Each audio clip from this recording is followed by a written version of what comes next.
አርሰናል፣ ሊቨርፑል፣ ማንቸስተር ዩናይትድ።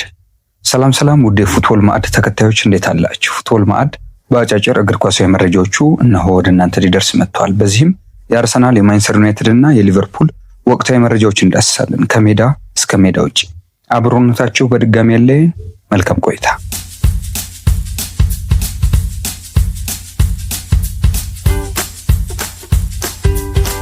መረጃችንን ከአርሰናል ነው የምንጀምረው። ዊሊያም ሳሊባ በአርሰናል አዲስ ውል ለመፈረም ተስማምቷል። አርሰናል ዊሊያም ሳሊባን ውል ለማራዘም ከስምምነት ላይ መድረሱን ዘ አትሌቲክ ዘግቧል። የ24 ዓመቱ ፈረንሳዊ ተከላካይ ውሉን ለማራዘም ለወራት ሲደራደር ነበር።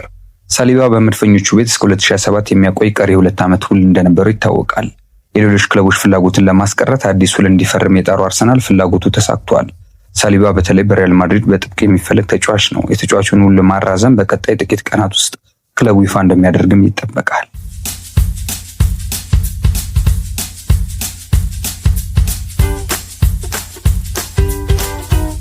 በአርሰናል ቤት ቡካዮ ሳካን እናገኛለን።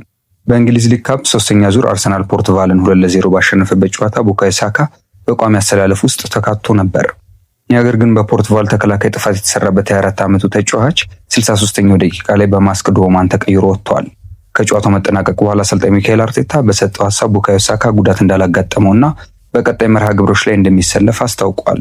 ባለፉት ሳምንታት ከሜዳ ርቆ የነበረው እንግሊዛዊው በተለይ አርሰናል ከኒውካስል ለሚያደርገው ጨዋታ ዝግጁ መሆኑም ተዘግቧል። ኖኖ ማዱኬ ባጋጠመው ጉዳት ለ2 ወራት ከሜዳ እንደሚርቅ መጠቆሙ ይታወቃል።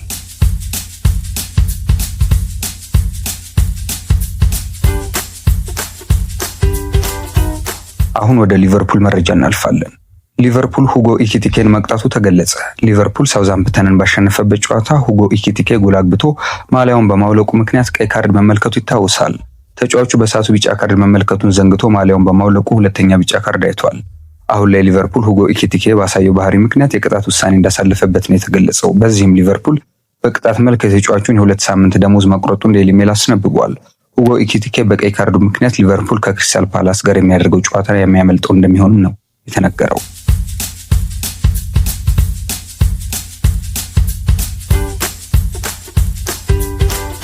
እዛው ሊቨርፑል ቤት ቆይተን አርኔ ስሎት እናገኛለን። የመርሲሳይዱ ክለብ ሊቨርፑል አሰልጣኝ አርኔ ስሎት በዚህ ዓመት የአውሮፓ ቻምፒየንስ ሊግ ማሸነፍ እንደሚመርጡ ገልጸዋል።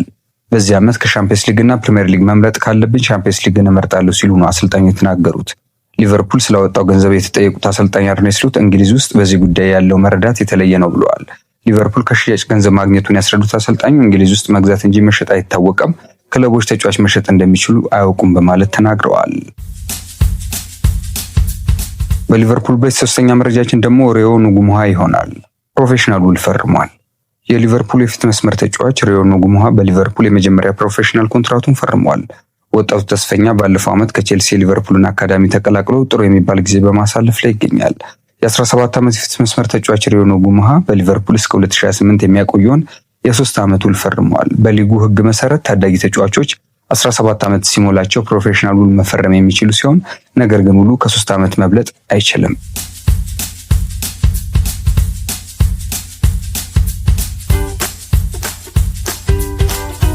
አሁን ያልተሳካውን የራሂም ስተርሊንግን የዝውውር ሁኔታ መልሰን እንዳስሳለን። ከፕሪሚየር ሊግ ምርጥ ተጫዋቾች እንደ አንዱ ይቆጠር ነበር ራሂም ስተርሊንግ። በአርሰናል የነበረውን የውሰት ቆይታ ካጠናቀቀ በኋላ ወደ ቼልሲ የተመለሰው ስተርሊንግ በሰማያዊ ማሊያ ግን ዘንድሮ ሊሰለፍ አልቻለም። የ30 ዓመቱ እንግሊዛዊ ከ3 ዓመት በፊት ማንቸስተር ሲቲ ለቆ ቼልሲን ከተቀላቀለ በኋላ የቀድሞ ድንቅ ብቃቱን መልሶ ማግኘት አልቻለም። አሁን ላይ ከዋናው ቡድን ጋር ተቀላቅሎ ልምምድ እንዳይሰራም በክለቡ ታግዷል።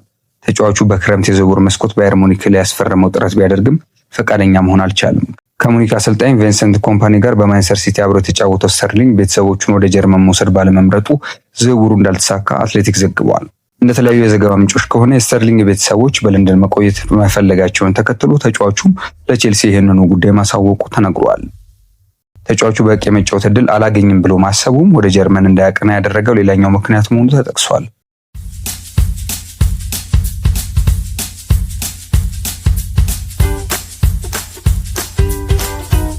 ስፔናዊ የ21 ዓመቱ የባርሴሎና አማካኝ ጋቪ በደረሰበት ጉዳት ምክንያት ቀዶ ጥገና ማድረጉን ተከትሎ ለ5 ወራት ያህል ከሜዳ እንደሚርቅ ተገልጿል። በድጋሚ ከሜዳ መራቁ በእግር ኳስ ሕይወቱ ላይ ተጫዋቹ በድጋሚ ከሜዳ መራቁ በእግር ኳስ ሕይወቱ ላይ አሉታዊ ተጽዕኖ ሊኖረው እንደሚችልም ነው የተዘገበው።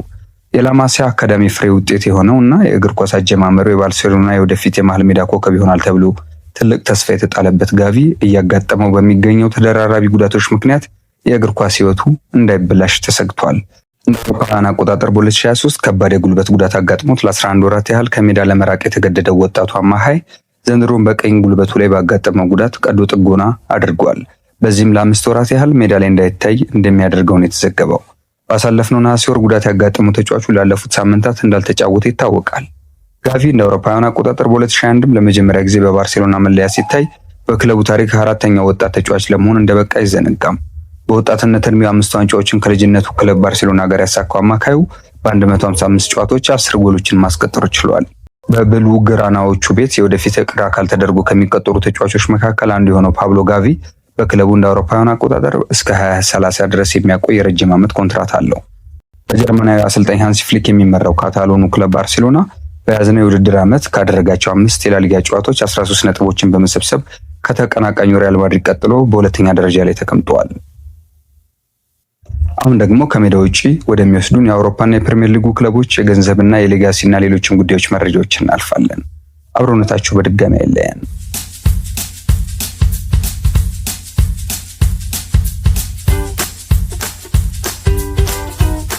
የአውሮፓ እግር ኳስ ማህበር በማንቸስተር ሲቲ ላይ የፋይናንስ ምርመራውን መልሶ ሊጀምር መሆኑ ተሰምቷል።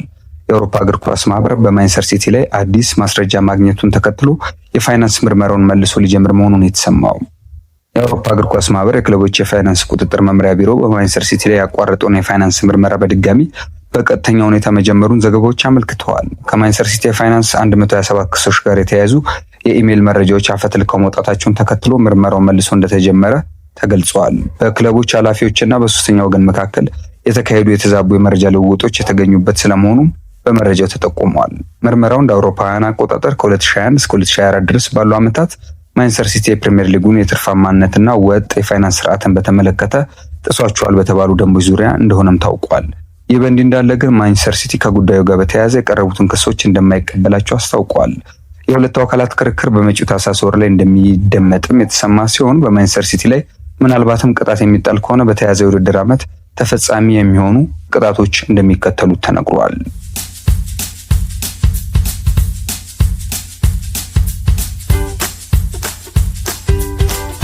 ከሜዳ ውጪ መረጃችን አርሰናል እናገኛለን። አርሰናል የኤሚሬትን ስታዲየም አቅም ሊያሻሽል መሆኑ ተሰምቷል። የሰሜን ለንደኑ ክለብ አርሰናል በኤሚሬት ስታዲየም ላይ የስታዲየሙን ተመልካች የሚያዝ አቅምና ሌሎች የማስፋፊያ ግንባታዎችን ማጽደቁ ታውቋል። ሆኖም ለማስፋፊያ ግንባታው የሚሆን የገንዘብ መጠን ከወዲሁ ከሌሎች የክለብ ወጪዎች ጋር ለማስማማት የቤት ስራ እንደሆነበት ተነግሯል። በፈረንጆቹ አዲስ ዓመት 2026 የመጀመሪያ ወራት እንደሚጀመር የሚጠበቀው የግንባታ ማስፋፊያው 350 ሚሊዮን ፓውንድ ዋጋ እንደወጣለት ነው የተነገረው። በማስፋፊያ ግንባታው ከስታዲየሙ የመቀመጫ ቁጥር መጨመር ባለፈ የማዝናኛ ስፍራዎች፣ ሙዚየም እና ሌሎችም ፕሮጀክቶች መካተታቸው ተዘግበዋል። ከሜዳ ውጪ መረጃችን በመጨረሻ የምናገኘው ሊቨርፑልን ነው። የሊቨርፑል የ30 በመቶ ድርሻ ሽያጭ ለመሸጥ መቃረቡ ተገልጿል። የሊቨርፑል 30 በመቶ ድርሻ ባለቤት ፌንዌይ ስፖርት ግሩፕ ድርሻውን በ1.2 ቢሊዮን ዩሮ ገደማ ለሬድ በርድ ካፒታል ሊሸጥ መቃረቡ ተመልክቷል። በዚህም ሬድ በርድ ካፒታል የገንዘብ መጠኑን ወደ 4 ቢሊዮን ዩሮ እንደሚያደርሰው ሲመለከት ሪከርድ መሆኑም ተነግሯል።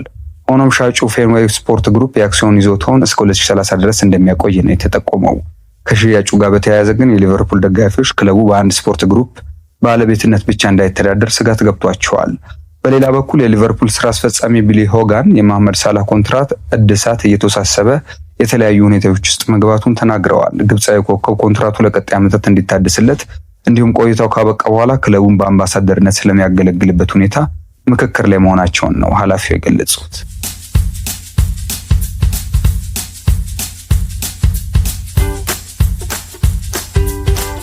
ወደ ተመልካቾች በሜዳና ከሜዳ ውጭ ወደ እናንተ የደረስንበት የስፖርታዊ መረጃችን ጉዳይ ይህን ይመስላል። ከሌሎች የፉትቦል ማዕድ ዝግጅቶች ጋር አብራችሁ እንድትቆዩ ግብዣችን ነው። ላይክ፣ ኮሜንት፣ ሰብስክራይብ እና ሼር ማድረጋችሁ እንዳትረሱ። ሰላም።